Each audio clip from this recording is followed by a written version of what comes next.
डुंगजी और ज्वारजी राजस्थान के मारवाड़ क्षेत्र के दो वीर योद्धा थे जिनकी कहानियाँ साहस, स्वाभिमान और निष्ठा का प्रतीक मानी जाती हैं। दोनों भाई चारण समाज से थे और उनकी वीरता तथा बलिदान की गाथाएं आज भी राजस्थान के लोकगीतों और कहानियों में जीवित हैं। डुंगजी का जन्म राजस्थान के मारवाड़ क्षेत्र के एक छोटे गांव में हुआ था। वे चारण जाति से संबंध रखते थे जो अपने स्वाभिमान और वीरता के लिए जानी जाती थी। डुंगजी का जन्म ऐसे समय में हुआ जब राजस्थान में राजपूत शासक अपनी सत्ता के लिए संघर्ष कर रहे थे। डुंगजी का बचपन से ही वीरता और शौर्य के गुण दिखने लगे थे। वे हमेशा न्याय और सत्य के लिए खड़े होते थे। ज्वारजी डुंगजी के छोटे भाई थे और अपने बड़े भाई के समान ही वीर और निष्ठावान थे। दोनों भाइयों में गहरा प्रेम और आदर था। ज्वारजी ने अपने जीवन में वीरता और साहस के कई उदाहरण प्रस्तुत किए। उन्होंने अपने बड़े भाई के साथ मिलकर अनेक युद्धों में भाग लिया और हर बार अपने शत्रुओं को परास्त किया।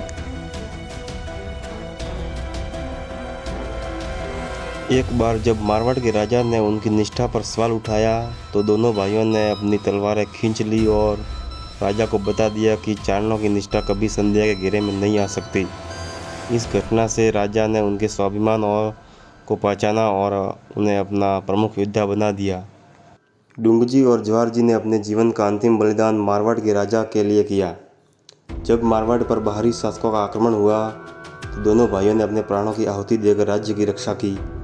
युद्ध के मैदान में दोनों भाइयों ने अपनी तलवारें तब तक नहीं छोड़ी जब तक उनका शरीर खून से लथपथ नहीं हो गया। उनके बलिदान की इस घटना ने उन्हें अमर बना दिया और राजस्थान के इतिहास में उनके नाम को स्वर्ण अक्षरों में लिख दिया गया।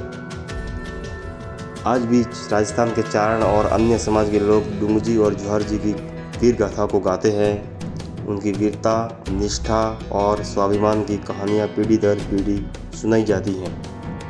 राजस्थान की धरती पर जन्मे इन वीरों की गाथाएं सदैव लोगों के हृदय में जीवित रहेगी और वे प्रेरणा के स्रोत बने रहेंगे। डुंगजी और ज्वारजी का जीवन यह संदेश देता है कि सच्चा साहस और निष्ठा कभी पराजित नहीं हो सकती, चाहे परिस्थितियाँ कितनी भी कठिन क्यों न हो।